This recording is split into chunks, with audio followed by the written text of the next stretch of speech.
بسم اللہ الرحمن الرحیم۔ السلام علیکم۔ اہم سوالات کے مختصر مگر تسلی بخش جوابات۔ سوال: غیر مسلموں کے برتنوں میں کھانا اور پینا درست ہے یا نہیں؟ جواب: ان کے صاف دھلے ہوئے برتنوں میں آپ کھانا کھا سکتے ہیں اگر آپ کو اطمینان ہو کہ وہ کسی حرام چیز سے ملوث نہیں ہے۔ اطمینان ہونے کی صورت میں بہتر یہ ہے کہ آپ دعوت وصول ہوتے ہی اپنی اولین فرصت میں داعی کو اپنے اصول اور مسلک سے آگاہ فرما دیں اور ان کو لکھ بھیجیں کہ آپ کے ساتھ دعوت میں ان اصولوں کو ملحوظ رکھا جائے۔ سوال: غذاؤں اور دواؤں کی حلت و حرمت کے بارے میں شرعی احکام کیا ہیں؟ جواب: دواؤں اور غذاؤں میں کیا چیزیں پاک ہیں اور کیا ناپاک، اس کو جاننے کے لیے آپ کو کچھ نہ کچھ حدیث اور فقہ کا مطالعہ کرنا چاہیے۔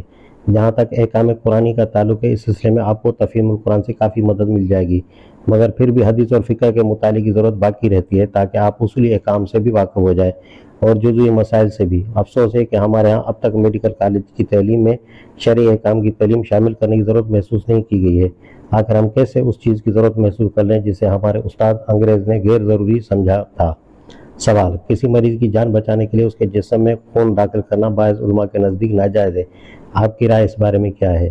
جواب: آدمی کی جان بچانے کے لیے اس کے جسم میں خون داخل کرنا میرے نزدیک تو جائز ہے۔ میں نہیں سمجھ سکا کہ اس کو حرام کہنے کی کیا وجہ ہو سکتی ہے۔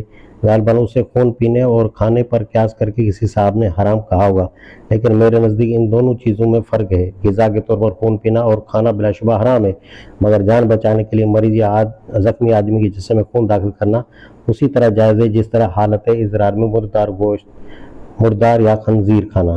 سوال: ڈاکٹر کے لیے فیس کا تعین یا اس کا مطالبہ جائز ہے یا اسے مریض کی مرضی پر چھوڑ دینا چاہیے؟ جواب: ڈاکٹر کی فیس اصولاً تو جائز ہے، مگر ڈاکٹروں نے بالعموم فیس کے معاملے میں ایسے طریقے اختیار کرنے کی شروع کر دیے ہیں جو گناہ اور ظلم اور سخت قساوت کی حد تک پہنچ جاتے ہیں۔ اسی بنا پر ہماری رائے یہ ہے کہ تمام ڈاکٹروں کو حکومت کی طرف سے کافی وظیفے ملنے چاہیے اور انہیں مریضوں کا مفت علاج کرنا چاہیے۔ سوال: نفس، مائنڈ، دماغ، برین اور جسم کے باہمی تعلق کی نوعیت کیا ہے؟ یہ تو ظاہر ہے کہ دماغ اور جسم مادے سے مرکب ہیں اور نفس یا ذہن ایک غیر مادی چیز ہے۔ جواب: دماغ ذہن کا محل اور اس کا وہ مادی آلہ ہے جس کے ذریعے سے ذہن اپنا کام کرتا ہے، اور جسم وہ مشین ہے جو ان احکام کی تعمیل کرتی ہے جو دماغ کے ذریعے سے ذہن اس کو دیتا ہے۔ اس کو ایک بھدی کریوٹ مثال کے طور سے یوں سمجھیے کہ انسان کی ذات گویا مجموعہ ہے ڈرائیور اور موٹر کار کا۔ ڈرائیور ذہن ہے، انجن اور اسٹیئرنگ وہیل میں لگے ہوئے آلات بحیثیت مجموعی دماغ ہیں۔ وہ قوت و توانائی جو انجن کے اندر کام کرتی ہے۔ روح اور موٹر کار کی باڈی جسم ہے۔